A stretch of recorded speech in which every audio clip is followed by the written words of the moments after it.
नमस्कार दोस्तों, आज हम आपको एक ऐसे लाइफ इंश्योरेंस प्लान के बारे में बताने वाले हैं जिसमें आपको बैंक एफडी से भी ज्यादा रिटर्न मिलती है और साथ में इंश्योरेंस का कवर भी मिलता है।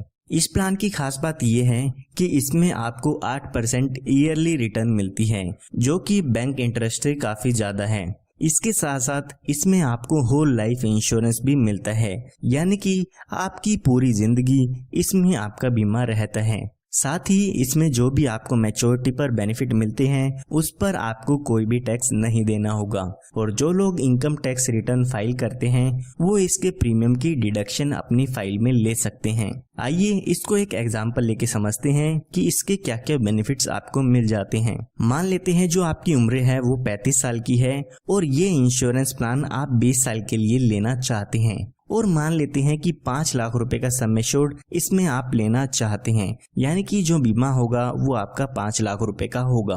तो यहाँ पर अगर हम इसके प्रीमियम की बात करते हैं तो यहाँ पर आपको एक साल में लगभग 27,541 रुपए की पेमेंट करनी होगी। अगर आप इसको 3 महीने में, 6 महीने में या हर महीने पे करना चाहते हैं तो उसके लिए भी आपके पास ऑप्शन अवेलेबल है। तो यहाँ पर अभी आपकी उम्र 35 साल की हो चुकी है, हमने यहाँ पर 20 साल की प्रीमियम पेमेंट ली है, तो हमें 20 साल के लिए इस पॉलिसी के प्रीमियम की पेमेंट करनी होगी। यानी कि जब आपकी उम्र 55 साल की हो जाएगी तब तक आपको इसमें प्रीमियम की पेमेंट करनी होगी। उसके बाद जब तक आपकी उम्र 100 साल की होगी तब तक यहाँ पर आपको आपके पैसों पर रिटर्न मिलती रहेगी। यहाँ पर आपको 5 लाख का 8% जो कि 40,000 रुपये होता है वो हर साल LIC की तरफ से आपको मिलता रहेगा। इसकी खास बात यह है कि इस 40,000 पर आपको कोई भी टैक्स नहीं देना होगा। तो यहाँ पर 55 साल से लेके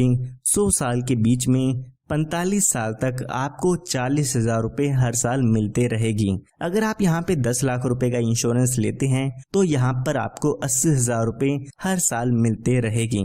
उसके बाद जब आपकी उम्र 100 साल पूरी हो जाती है तो यहाँ पर इस पॉलिसी की मैच्योरिटी हो जाती है, और मैच्योरिटी के समय लगभग 51,42,500 रुपये का अमाउंट आपको मिल जाता है, और इस अमाउंट पर भी आपको कोई भी टैक्स नहीं देना होगा। अगर हम इसके टोटल बेनिफिट की बात करें तो यहाँ पर आपको 40,000 रुपये 45 सालों के लिए मिला था, जो कि 18 लाख रुपए का अमाउंट हो जाता है। इसी के साथ साथ मैच्योरिटी पर 51,42,500 रुपए का अमाउंट भी मिल जाता है।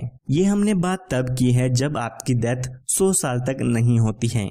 आइए अब मान लेते हैं कि अगर पॉलिसी होल्डर की डेथ हो जाती है तो उस केस में आपकी नॉमिनी को कितना अमाउंट मिल जाता है। तो यहाँ पर मान लेते हैं कि पॉलिसी शुरू होने के बाद पॉलिसी होल्डर की डेथ हो जाती है, तो जो भी आपके नॉमिनी होते हैं उसको यहाँ पर सम एश्योर्ड का अमाउंट मिल जाता है। तो हमारे केस में देखते हैं तो 5 लाख रुपए का अमाउंट आपके नॉमिनी को मिल जाता है। इसी के साथ साथ जितने साल भी आपकी पॉलिसी चली है उसका बोनस अमाउंट भी यहाँ पर दे दिया जाता है। तो अगर हम मान के चले कि 5 साल बाद पॉलिसी होल्डर की डेथ होती है तो यहाँ पर लगभग 1,37,500 रुपए का बोनस मिल जाता है, यानी कि जो टोटल डेथ बेनिफिट होगा वो होगा 6,37,500 रुपए का। अगर यहाँ पे पॉलिसी होल्डर की डेथ एक्सीडेंट के कारण होती है तो यहाँ पर 5 लाख रुपए का एडिशनल अमाउंट भी मिलता है, यानी कि डेथ के केस में 11,37,500 रुपए का अमाउंट मिल जाएगा, जिसमें कि 5 लाख रुपए का सम एश्योर्ड होता है, 5 लाख रुपए आपके एक्सीडेंटल डेथ बेनिफिट के होते हैं, और 1,37,500 रुपए का आपका ये 5 साल का जो बोनस है वो आपके नॉमिनी को मिलता है। सिर्फ इतना ही नहीं, इसमें आपको और भी काफी अच्छे बेनिफिट्स मिलते हैं, जैसे कि आप अपनी पॉलिसी शुरू होने के 2 साल बाद आप अपनी पॉलिसी पर लोन की सुविधा ले सकते हैं, और जैसे कि मैंने आपको बताया इसमें आपको मैच्योरिटी पर, डेथ के क्लेम पर या आप जो प्रीमियम पे करते हैं उस पर टैक्स के बेनिफिट्स भी मिलते हैं। आपको पता होगा आने वाले समय में जो भी बैंक एफडी के इंटरेस्ट हैं वो काफी कम होते जा रहे हैं, लेकिन LIC आपको 8% ईयरली की गारंटी देती है। इसी के साथ साथ एक काफी अच्छा इंश्योरेंस का कवर भी मिलता है। तो आज ही आप हमारे दिए हुए नंबर पर संपर्क करके इस पॉलिसी के बारे में और भी जानकारी ले सकते हैं। धन्यवाद।